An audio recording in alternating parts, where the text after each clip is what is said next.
नमस्कार दोस्तों। आज हम लोग वितान भाग 2 से सिल्वर वेडिंग मनोहर श्याम जोशी की लिखी हुई यह कहानी है, इसके बारे में चर्चा करेंगे। मेरी कोशिश ये है कि इस पाठ के सारांश को आपके समक्ष प्रस्तुत कर दूं, जिससे आपकी कई समस्याएं दूर हो जाएं। पाठ लंबा है, मैं कोशिश करूंगा कि जितना छोटे से छोटे में आपको इसके बारे में बता पाऊं। तो चलिए शुरू करते हैं। इस कहानी की शुरुआत होती है यशोधर बाबू के ऑफिस से। तो सबसे पहले क्या होता है, इस कथानक की कुछ खास घटनाओं पर हम लोग चर्चा कर लेते हैं। यशोधर के कार्यालय के अधीनस्थ बार चड्ढा का नाम आता है, तो खासकर चड्ढा और मेनन याद दिलाते हैं कि आज उनकी सिल्वर वेडिंग है और पार्टी की मांग करते हैं। अब सिल्वर वेडिंग शादी की सालगिरह है, वो भी सिल्वर वेडिंग, यानी 25 वर्ष हो गए विवाह के, तो इस पे कुछ न कुछ पार्टी होनी ही चाहिए। तो इस पर क्या प्रतिक्रिया होती है यशोधर बाबू की? यशोधर बाबू पहले 10 रुपए देते हैं कि लीजिए, आप लोग चाय पी लीजिए। लेकिन क्या होता है कि इस पर भी ऑफिस के स्टाफ नहीं मानते हैं, तो कुल मिलाकर के वे 30 रुपए दे देते हैं। उस समय के हिसाब से ये 30 रुपए बड़ी धनराशि थी। इसके बाद यशोधर बाबू ऑफिस का काम पूरा करने के बाद रोजाना बिरला मंदिर जाते हैं। उस समय की इनकी ये आदत बन गई थी। और आदत क्यों बनी हुई थी कि परिवार के सदस्यों द्वारा उनका अक्सर ध्यान न दिए जाने पर, या परिवार के सदस्यों के व्यवहार उनके लिए बहुत आकर्षक नहीं रह गया था। इस कारण वे ऑफिस से सीधे घर नहीं जाते। 5 बजे ऑफिस से छूटते और घर पहुंचते पहुंचते 8 बज जाते थे। बिरला मंदिर जाते थे, कुछ सब्जी वगैरह लेते थे घर के लिए। ऐसा करते करते 8 बज जाते थे। आगे देखते हैं। आज मंदिर जाते समय उनका ध्यान उस अहाते पर गया जहां किशनदा रहते थे। किशनदा अब नहीं रहते हैं, वे रिटायर हो गए, बल्कि आज के डेट में किशनदा की मृत्यु भी हो गई है। उस पर भी हम लोग आगे चर्चा करेंगे कि किशनदा अब नहीं रहे, क्यों नहीं रहे। तो जो हुआ होगा वाले वाक्यांश पर भी हम लोग चर्चा करेंगे। जहाँ किशनदा रहते थे पर वहाँ बहुमंजिली इमारत बन गई है। बहुमंजिली इमारत यशोधर बाबू को पसंद नहीं। बहुमंजिली इमारत ये आधुनिकता का प्रतीक है, इसलिए वे अक्सर उस बहुमंजिली इमारत में नहीं रहना चाहते। और एक खुलापन भी नहीं है, उसके उस अभाव के कारण भी वे बहुमंजिली इमारत में रहना पसंद नहीं करते। वे अभी भी शेष बचे एक मंजिला क्वार्टर्स में से एक को अलाट कराए हुए हैं, उसी जगह पर नहीं कहीं और, लेकिन वे एक मंजिला क्वार्टर्स में ही रहना ज्यादा अच्छा मानते हैं। अगले बिंदु पर चलते हैं। यशोधर बाबू किशनदा की याद में खो जाते हैं। किशनदा वाईडी के आदर्श हैं। वाईडी यानी यशोधर। शहर में उन्हें अपने पुत्र की तरह पाला है। जब यशोधर शहर में आए पढ़ाई लिखाई के हित से, तो किशनदा के यहाँ ही रहे और उन्होंने बहुत ध्यान रखा उनका। और आगे हम लोग देखेंगे कि उनके संबंध एक तरह से पिता पुत्र के जैसे ही थे। शहर में उन्हें अपने पुत्र की तरह पाला। उनकी अपनी ही कार्यालय में बॉय सर्विस के रूप में नौकरी लगवाई। तरक्की करते हुए आज सेक्शन ऑफिसर होने का साफ मतलब है कि उस ऑफिस में कि वे एक तरह से कहिए कि सबसे बड़े अधिकारी माने जाएंगे। वे वाईडी को early to bed early to rise makes man healthy and wise का मंत्र देते। यानी उनके एक अलग अलग तरह के आदर्श हुआ करते थे और आदर्श रूप में ही वे रहा करते थे। कौन? किशनदा। अपने घर पर होली गंवाना, मांगलिक कार्यक्रमों पर कुमायनियों को अपने घर आमंत्रित करना, रामलीला मंडली के लिए क्वार्टर का अपना कमरा दे देना, यह सब कृष्णानंद पांडे द्वारा किया जाना सामान्य बात थी। और यही संस्कार यशोधर बाबू में भी पड़े। यानी सामाजिकता आप देखेंगे तो किशनदा के अंदर थी। और चूंकि शुरू से लेकर के हाई स्कूल से लेकर के अब तक, या नौकरी पाने तक कह सकते हैं, या ये कहिए कि कृष्णानंद के रहने तक उनके साथ प्रभाव पड़ता रहा यशोधर बाबू का उन पर, तो ज्यादातर उनके आदर्श हैं, उनके जो भी क्रियाकलाप हैं, उसका पूरा प्रभाव वाईडी पर यानी यशोधर बाबू पर पड़ा है। सारे संस्कार कहानी में फ्लैशबैक तकनीक, फ्लैशबैक यानी पात्र सोचता रहता है और सोचते सोचते पुरानी घटनाओं को याद करता है और उसी से कहानी आगे बढ़ती है। तो कहानी में फ्लैशबैक तकनीक से पाठकों को ये पता चलता है कि यशोधर बाबू का पत्नी और बच्चों से मतभेद रहता है। उनकी पत्नी मूल संस्कारों से आधुनिक नहीं है, पर बच्चों की तरफदारी के चक्कर में मॉड बन बैठी। मतलब वे वास्तव में ग्रामीण संस्कृति की हैं, लेकिन बार बार बच्चों की तरफदारी करती हैं, तो वे मॉडर्न रूप में आ गई। अब किस तरह से वो रहती हैं? पत्नी होठों पर लाली और बालों में खिजाब लगाया करती थी, जो उन्हें समहाउ इम्प्रॉपर लगता। इस समहाउ इम्प्रॉपर को हम लोग आगे देखेंगे प्रश्नोत्थास में भी, जब हम लोग प्रश्नोत्थास की चर्चा करेंगे तो ये समहाउ इम्प्रॉपर बार बार आता है। ये तकिया कलाम के जैसे है, तो ये क्यों आता है इस पर भी चर्चा होगी। तो ये सब पत्नी के इस तरह के कार्यकलाप उन्हें इम्प्रॉपर लगते हैं, सही नहीं लगते हैं। पत्नी में आए बदलावों के कारण वे उसे सानियल बुढ़िया, चटाई का लहंगा, बूढ़ी मुंह मुहासे, लोग करें तमाशे कहकर मजाक उड़ाते हैं। मतलब सीधे वे कुछ कह तो नहीं सकते, लेकिन पत्नी होने के नाते इतना मजाक तो उड़ा ही सकते हैं और वे इसका पूरा फायदा उठाते हैं।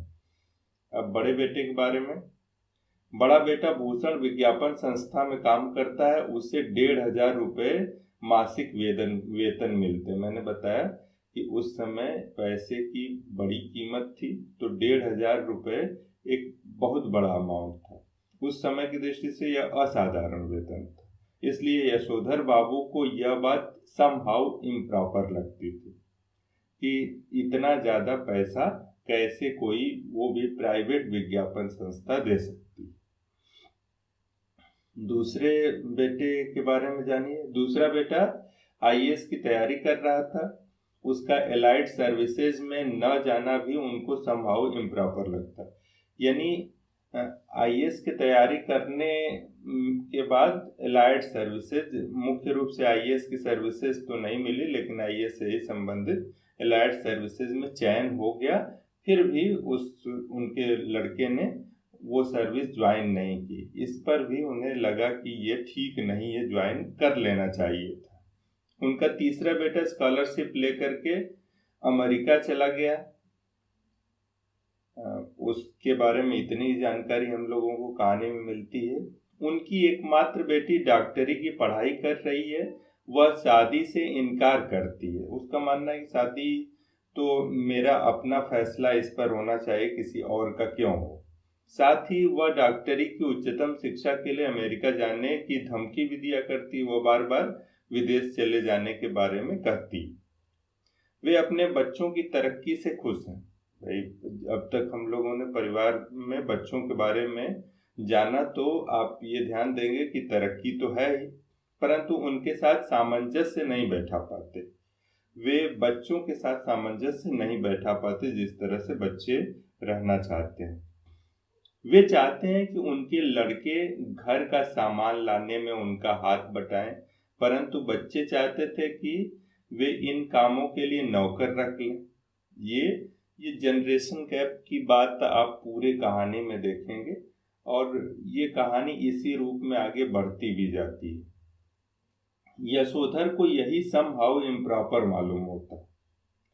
उनका बेटा हर काम अपने पैसे से करने की धौंस देता, वही बेटा जो 1,500 रुपये मासिक कमाता है प्राइवेट विज्ञापन संस्था में। घर में वह तमाम परिवर्तन अपने पैसों से कर रहा है। वह हर चीज पर अपना हक समझता है, जबकि यशोधर बाबू चाहते हैं कि लड़का कमाकर पैसे लाए तो कम से कम नाम के लिए ही सही उन्हें वह रुपए दे दे या ज्वाइंट अकाउंट खुलवाने के लिए पूछ ले।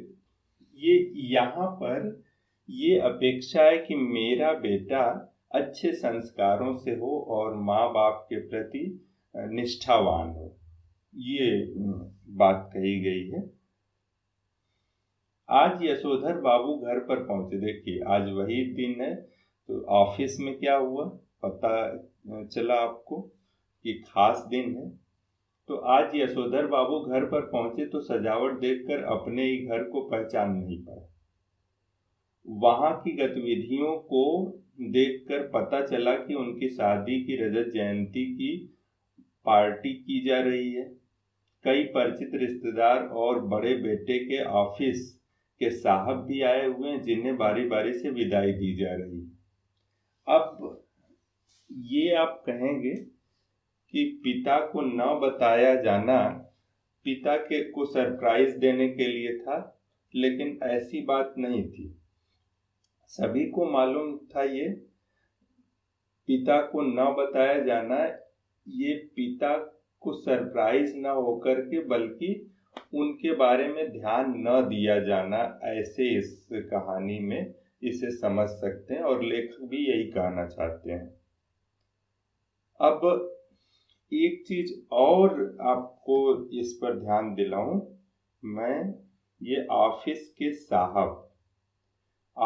साहब भी आए हुए हैं, तो इसमें अपने घर के जो भी अवसर हैं, चाहे मंगलिक कार्यक्रम हो या कोई और कार्यक्रम है, कार्यक्रम जबरदस्ती बना दिया जाना हो, ये सारी चीजें अपने घर के इस तरह के अवसरों को अपने तरक्की के लिए लाभप्रद बना लेना आज की पीढ़ी की ये एक तरह से स्थिति हो गई। आज की पीढ़ी में ऐसा ही देखेंगे कि बेवजह कोई पूजा, किसी का जन्मदिन या किसी की वेडिंग एनिवर्सरी, इस तरह की चीज़ें मना ली जाती है और जिसमें इस तरह के फायदे उठाए जाते हैं। इस पर भी आपका ध्यान जाना चाहिए प्रश्नों के उत्तर लिखते समय। आगे, बड़े बेटे ने देर से आने पर झिड़की दी। अब चूंकि आज के दिन वे और देर से आए थे, बाकी दिन 8 बजे आ जाते थे, आज 8:30 बजे आए। क्या झिड़की दी? पप्पा आप भी हद करते हैं, सिल्वर वेडिंग के दिन भी 8:30 बजे घर पहुंचते हैं। अभी तक मेरे बॉस आपकी राह देख रहे थे। अब देखिए यहाँ ये ध्यान दीजिए, पिता छोटे हो गए, बॉस बड़े हो गए। यशोधर बाबू ने शर्मीली हंसी हंसते हुए कहा, हम लोगों के यहाँ सिल्वर वेडिंग कब से होने लगी? एक तो ये कि पिता को पता ही नहीं, और दूसरे पिता का व्यवहार भी ऐसा नहीं था कि इस पार्टी में सम्मिलित हो जाए आराम से। यहाँ दोनों की गलतियों को आप देख सकते हैं। अब क्या जवाब मिला?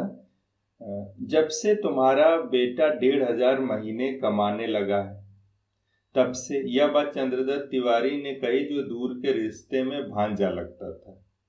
अब 1,500 पे रिश्तेदारों की भी नजर है, इसका मतलब बेटा कमा रहा है, तो इससे मन ही मन उन्हें अच्छा भी लगा, सुकून भी लगा कि चलिए रिश्तेदारों को कम से कम है कि ये व्यक्ति ज्यादा पैसे वाला। अब किशनदा वाली बात कि किशनदा मॉडर्न रूप को भी स्वीकार करते हैं और अपनी परंपराओं को भी साथ में लिए रहना चाहते हैं। उसी का असर कि वे लोगों के साथ इस तरह से व्यवहार कर रहे थे तो ऐसा न लगे कि वे कोई पिछड़ेपन या पिछड़ेपन के शिकार हैं। Many happy returns of the day का जवाब उन्होंने थैंक यू के साथ वाई.डी. पंत, अपना परिचय देते हुए Y D. Pant home ministry Bhushan father का कर दिया। क्योंकि ज्यादातर लोग भूषण के ओर से आए थे, उनके उसके ऑफिस के लोग या उसके बॉस या बाकी लोगों की बात कर रहा हूँ यहाँ। किशनदा कहा करते थे, आना सब कुछ चाहिए, सीखना हर एक की बात ठहरी, लेकिन अपनी छोड़नी नहीं हुई। टाई सूट पहनना आना चाहिए, लेकिन धोती कुर्ता अपनी पोशाक है, यह नहीं भूलना चाहिए। तो ये किशनदा की बात आप कोट कर सकते हैं किसी प्रश्न के उत्तर में कि किशनदा किस तरह के व्यक्ति थे। केक काटने के आग्रह पर उन्होंने somehow I don't like all this कहकर वे अपनी पत्नी के साथ केक काटते। देखिए यहाँ पे घटना आप अगर पढ़ेंगे तो पत्नी भी थोड़ा झिझक रही है, लेकिन जब उनकी बेटी ने थोड़ा सा हल्का सा पुश कर दिया, धक्का दे दिया, तो पत्नी आसानी से आ गई। लेकिन पत्नी आसानी से वहां पहुंच जाती है केक काटने के लिए, लेकिन पंत जी उतनी आसानी से नहीं पहुंचते। उनका वाक्यांश क्या है? Somehow I don't like all this. अब केक कट जाता है, उसके बाद की घटना, केक में अंडा होता है ऐसा कहकर वे केक खाने से इनकार कर देते हैं और संध्या वंदन के बहाने वहां से चले जाते हैं और इतनी देर तक पूजा पर बैठे रहते हैं कि आश्वस्त हो जाएं कि रिश्तेदारों के अलावा और सभी मेहमान चले जाएं। मतलब जो परिचित, जो बहुत नजदीकी लोग हैं, जिनके साथ उठने बैठने में या बिल्कुल सामान्य रूप से रहने में कोई समस्या न हो, तब तक वे सोच रहे हैं कि इतना देर तक पूजा कर लें, वे समय बिता रहे हैं। और इसी समय आप देखेंगे कि फिर फ्लैशबैक में किशनदा आ गए हैं, किशनदा के बारे में वे सोच रहे होते हैं। अब जब वे गमछा पहने ही बाहर आ जाते हैं और वे आप देखेंगे वो उस स्थिति में कहते भी हैं कि चलो सब लोग चले गए तो अब गमछा पहने हुए बाहर आया जा सकता है। इस पर उनकी बेटी झल्ला जाती है, लोग चले गए हैं, इसका मतलब यह थोड़े है कि आप गमछा पहनकर बैठक में आ जाएं। अब्बा, यू आर द लिमिट। अब आप देखिए, पिता के लिए इस तरह के वाक्य प्रयोग करना कितना सार्थक है या कितना सही है, आप खुद सोच सकते हैं। इस पर पंत जी लड़की के जीन और बगैर बाह की टाप पर, यानी जो कुछ उसने पहन रखा था उस पर तंज करते हैं। बेटी, हमें जिसमें सज आएगी वही करेंगे, बेटी हमें जिसमें सज आएगी वही करेंगे ना, तुम्हारी तरह जीन पहनकर हमें तो सज आती नहीं। उन्होंने बोल भी दिया और नहीं भी बोला। और आखिर में क्या होता है, भूषण उनके पुत्र ने एक उपहार दिया था, उस गिफ्ट को खोलने वाली बात पर भी थोड़ा सा कहासुनी होती है। अब जब वो उपहार खोला जाता है तो उसमें से ऊनी गाउन निकलता है और इस बात को लेकर के भूषण कहता है कि आप सवेरे जब दूध लेने जाते हैं अब्बा, फटा फुल ओवर पहनकर चले जाते हैं, जो बहुत बुरा लगता है, आप इसे पहनकर जाया कीजिए। चलिए ठीक है, आगे देखते हैं। इस पर उनकी आंखों की कोर में जरा सी नमी चमक आई। शायद बेटे की कही हुई बात बुरी भी लगी कि कह रहा है कि दूध लाने जाया करें, यह नहीं कह रहा है कि दूध मैं ला दूंगा। अब ये अपेक्षा है, जैसा कि शुरू में ही मैंने बताया था, ये अपेक्षा है बच्चों से कि कम से कम मेरे कामों में मेरा हाथ तो बटाएं, लेकिन दूध लाने जाया करें, वो यही कह रहा है।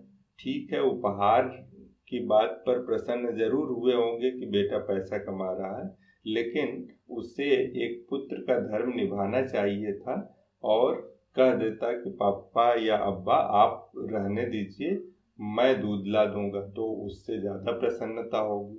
या दूसरी बात पर भी थोड़ा वे भावुक हुए। क्या यह नमी इस वजह से आई कि गाउन पहनकर उनके अंगों में किशनदा उतर आए, आप जब कहानी पढ़ेंगे तो एक जगह किशनदा के गाउन पहन, सुबह सुबह जब वे टहलने जाते हैं गाउन पहन करके ही टहलने जाते हैं, तो लेखक ने वर्णन किया हुआ है, इस स्थिति का भी वर्णन किया है। तो उस किशनदा की भी वे बात याद कर लेते हैं। तो किशनदा की उस स्थिति को याद करके भी वे थोड़ा सा उनकी आंखें नम होती हैं। तो ये कहानी यहीं पर खत्म हो जाती है। तो इस तरह से ये संक्षेप में आपके समक्ष कहानी था, जितना संक्षेप किया जा सकता था किया गया है। कहानी पूरी एक बार आप अवश्य पढ़ें। संक्षेप में इसको इसलिए किया गया है जिससे आप ठीक से समझ पाए इस कहानी को, जो जरूरी घटनाएं थी उनको यहाँ पर लाया गया है। अंत में आप सभी का धन्यवाद।